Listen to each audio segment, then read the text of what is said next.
Okay. And my patient that was bitten by a dog. Those images that have shown in first of all, is after 3 steps of reconstructed. About her facial analysis in frontal view, she's Fitzpatrick's 4.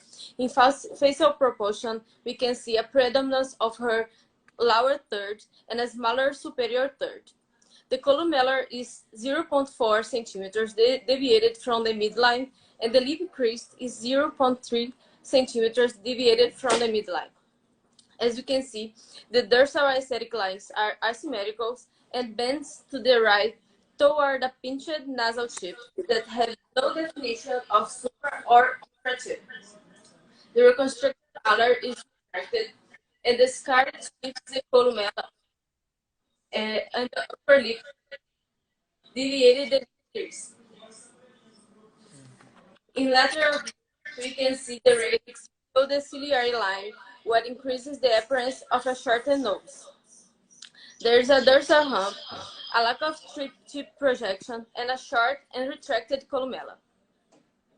In basal view, we can see the upper lip retracted superiorly toward the reconstructed alar scars. The reconstructed alar is above the alar base because of the amount of scar tissue. The reconstructed alar is collapsed because of the amount of scar tissue and the retraction of the columella. I don't know if you can see the original one, but the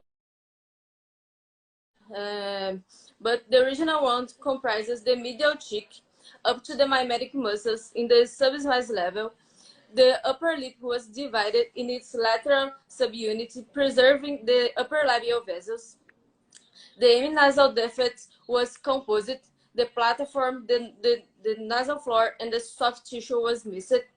As a first step, the upper lip was restored, and a cheek flap was advanced medially, and the remaining nose and the lip was shifted to provide a line to the cheek flap. The nose defect was not replaced in this first time. 1 month later, for the second step that was performed, releasing the scars that may have distorted the wound and the remaining nose and the lip, so the true defect was recreated. An intranasal line defect was performed with the intranasal mucous flap elevated based on the anterior ethmoidal vessels and sutured in the remaining smiles.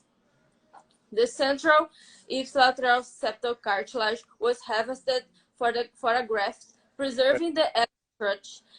This graft was then fashioned to create a sidewall that supports and shapes the midvocal.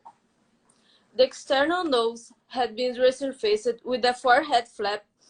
The distal end of the forehead flap was folded onto itself to supply the internal lining. A nostril retrainer was then positioned inside this framework in order to prevent the collapse of this lining framework. At the second stage, 4 weeks later, the pedicle was divided and the proposed alar was thinned. At the third stage, the reconstructed alar was folded onto itself to get just a better shape.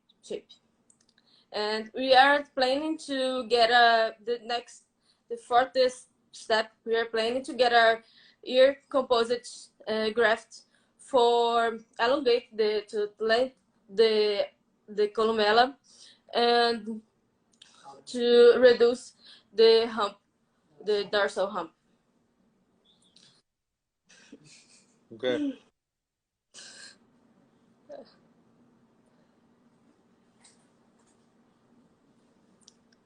Palmira, I'm not listening, sorry. So your plan is to get the cartilage from the ear? It's gonna Yes, you are planning to get a composite graft from ear to elongate the columella and reduce the nasal dorsal hump. This is the fourth step.